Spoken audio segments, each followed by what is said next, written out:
আপনার হাতে এই ফোনটি থাকলে লাগবে না কোনো ড্রোন, কারণ এই ফোনের যে কোনো ছবি আপনারা ইনস্ট্যান্টলি ড্রোন ফুটেজে কনভার্ট করে ফেলতে পারবেন। অ্যান্ড মডেলটা আপনারা হয়তো এই ডিজাইনটা দেখে বুঝতে পারবেন না, বলে দিচ্ছি অনার 600 প্রো। অনার তাদের নাম্বার সিরিজে 200 দিয়ে প্রচুর পরিমাণে টাইমলাইন এসেছিল, অ্যান্ড এরপরে অনার 400 সিরিজটা অতটাও হাইপ ক্রিয়েট করতে পারে নাই, and finally the latest honour 600 series and this is the 600 pro.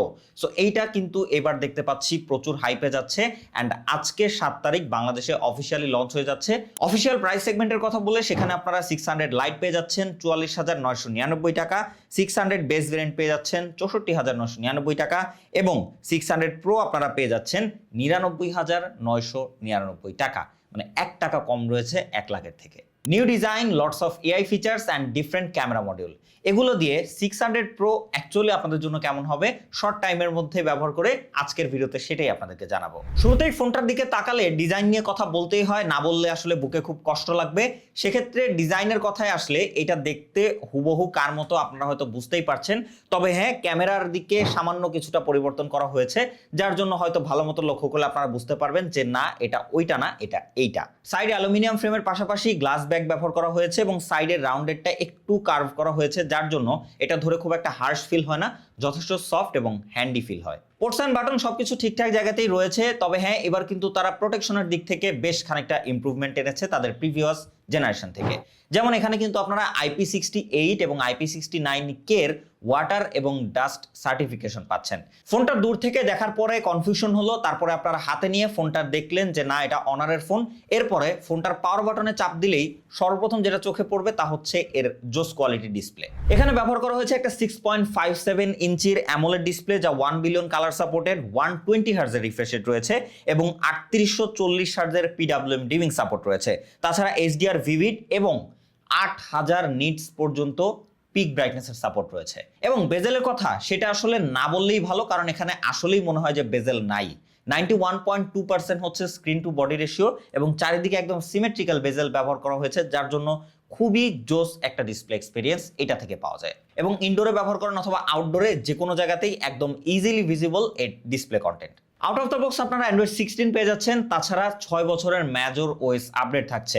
তবে এটা আবার জানতে পারছি যে কিছু কিছু নাকি সিলেক্টিভ কান্ট্রিতে যেমন মালয়েশিয়া, সো এখনো এই ব্যাপারটা খুব একটা কনফার্ম ভাবে বুঝতে পারেনি, হয়তো আগামীতে জানতে পারলে ডিটেল রিভিউতে এই জিনিসটা শেয়ার করব আপনাদের সাথে। তবে যাই হোক, অনারের রিসেন্টলি সফটওয়্যার অপটিমাইজেশনটা আগের থেকে অনেকটাই বেটার হয়েছে, সো সেদিক থেকে আমি বলতে পারি যে এই সফটওয়্যার নিয়ে আর কারোর রিগ্রেট ফিল করার তেমন কোনো জায়গা হয়তো অনার এবার দিচ্ছে না। 12GB থেকে 16GB পর্যন্ত র্যাম এবং 256GB থেকে শুরু করে 1TB পর্যন্ত স্টোরেজ সাপোর্ট পাচ্ছেন আপনারা এই ফোনটা থেকে। পারফরম্যান্স সেগমেন্টে এবার এই 600 লাইন আপ কিন্তু যথেষ্ট ভালো স্পেসিফিকেশন ডেলিভার করতে পারছে, এবং এই যে 8 এলিট ব্যবহার করা হয়েছে এটা মোটামুটি 2 থেকে 3 জেনারেশনের ব্যাকডেটেড হলেও এটা কিন্তু যথেষ্ট স্টেবল। সেদিক থেকে এটা দিয়ে আমরা রেগুলার লাইফ অ্যাপ্লিকেশন থেকে শুরু করে হেভি মাল্টিটাস্কিং এবং হেভি গেমিং এক্সপিরিয়েন্স পেয়েছি, সেদিকে আমরা তেমন কোনো রকম ল্যাগ, হ্যাং, ফ্রেম ড্রপ এগুলোর দেখা পাইনি, এবং যথেষ্ট স্টেবল ফ্রেম আমরা পেয়েছি এবং খুব একটা ওভারহিটিং এর দেখাও কিন্তু পাইনি এই ফোনটা ব্যবহার করে। তাছাড়া এআই সেগমেন্টে কিন্তু এবার আগের থেকে অনেকটাই ইমপ্রুভমেন্ট এবং নতুন আপডেট নিয়ে এসেছে তারা এই 600 সিরিজে।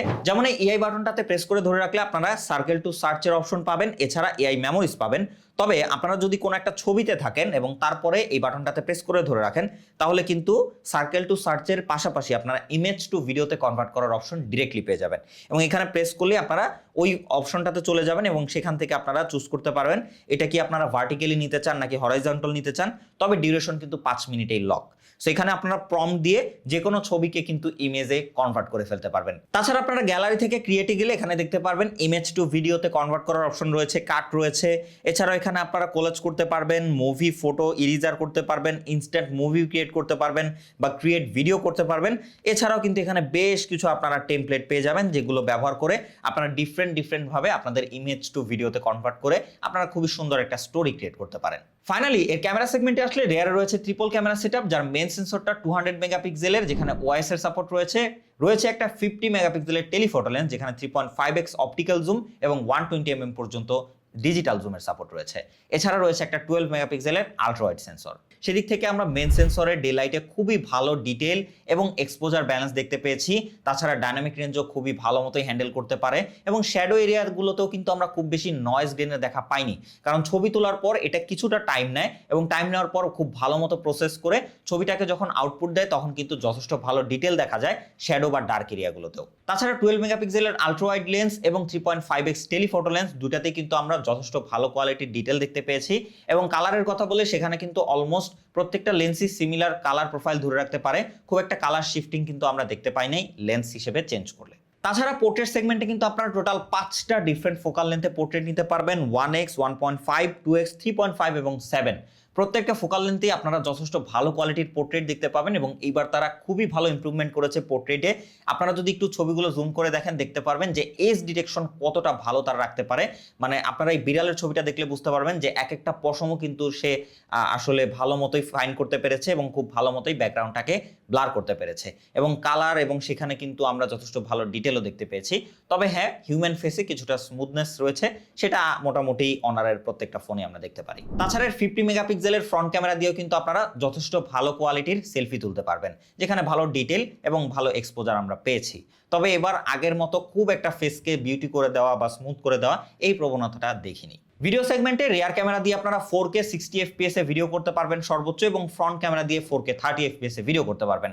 শর্টে আপনাদেরকে একটা স্যাম্পল দিয়ে দিচ্ছি, আপনারা স্যাম্পল দেখতেই বুঝতে পারবেন।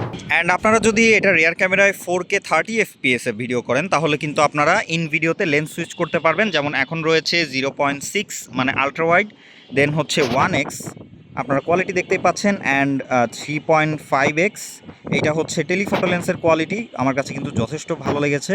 অ্যান্ড এইটাকে আপনারা সর্বোচ্চ 10x পর্যন্ত জুম করে ভিডিও করতে পারবেন। সো আপনারা ওভারঅল জুম ক্যাপাবিলিটি অ্যান্ড এর ডিটেইলের কথা বললে ডিটেলটা আমার কাছে যথেষ্ট ভালো মনে হয়েছে। আপনারা টেলিফটো লেন্স দিয়ে যদি এরকম ভিডিও করেন তাহলে চেষ্টা করবেন যে ট্রাইপডে রেখে ভিডিও করার, তাহলে কিন্তু যথেষ্ট ভালো কোয়ালিটির এক্সপিরিয়েন্স পাবেন। আদারওয়াইজ 3.5xেও কিন্তু যথেষ্ট ভালো ডিটেল পাওয়া যায়। ওকে, সো এই মুহূর্তে আপনারা যে ভিডিওটা দেখতে পাচ্ছেন এটা কিন্তু আমরা ফ্রন্ট ক্যামেরা দিয়ে 4K 30 FPS এ করছি এবং হেঁটে চলে ভিডিও করছি। আপনারা হচ্ছে এর স্ট্যাবিলাইজেশন দেখতেই পাচ্ছেন এবং এখানে দুইটা ফোকাল লেন্থ পাবেন, 0.8x এবং 1x। সো এই হচ্ছে 1x এর ফোকাল লেন্থ আর এই হচ্ছে 0.8x। সো আপনারা এটা দিয়ে চাইলে কিন্তু মোটামুটি আউটডোর টাইপের ভিডিওগুলো করতে পারবেন এবং ডিটেল অ্যান্ড এর র মাইক্রোফোন কোয়ালিটি কেমন সাউন্ড শুনেই হয়তো আপনারা বুঝতে পারছেন। সবশেষে ব্যাটারি সেগমেন্টে এখানে 7000 মিলি অ্যাম্পিয়ারের সিলিকন কার্বন ব্যাটারি ব্যবহার করা হয়েছে, রয়েছে 80 ওয়াটের ওয়্যার চার্জিং সাপোর্ট এবং 50 ওয়াটের ওয়্যারলেস এবং আবার 27 ওয়াটের রিভার্স ওয়্যারলেস চার্জিং সাপোর্ট। সবকিছু মিলিয়ে একদম ফ্ল্যাগশিপ গ্রেড এক্সপেরিয়েন্সই আপনারা পাচ্ছেন। অনেক ফ্ল্যাগশিপের থেকেও বেটার, কারণ ফ্ল্যাগশিপ ফোনগুলোতে দেখা যায় 5000 5500 mAh এর ব্যাটারি দেয়, সে জায়গায় এটার 7000 মিলি অ্যাম্পিয়ারের ব্যাটারি, এটা খুবই ভালো। সবশেষে বলতে হয় অনারা নাম্বার সিরিজের এই লেটেস্ট ফোনটা অ্যাকচুয়ালি লেটেস্ট করা হয়েছে এবং এটাতে বেশ ম্যাসিভ আকারে চেঞ্জেস আনা হয়েছে বা আপগ্রেড আনা হয়েছে। বাকি ডিসিশন থাকবে আপনাদের উপরে। আগামী 8 থেকে 14 মে পর্যন্ত এটার কিন্তু প্রি অর্ডার চলবে। সো সেদিক থেকে আপনারা প্রি অর্ডার করলে কিন্তু 2টা গিফট পেয়ে যাচ্ছেন, স্মার্ট ওয়াচ এবং একটা লাগেজ।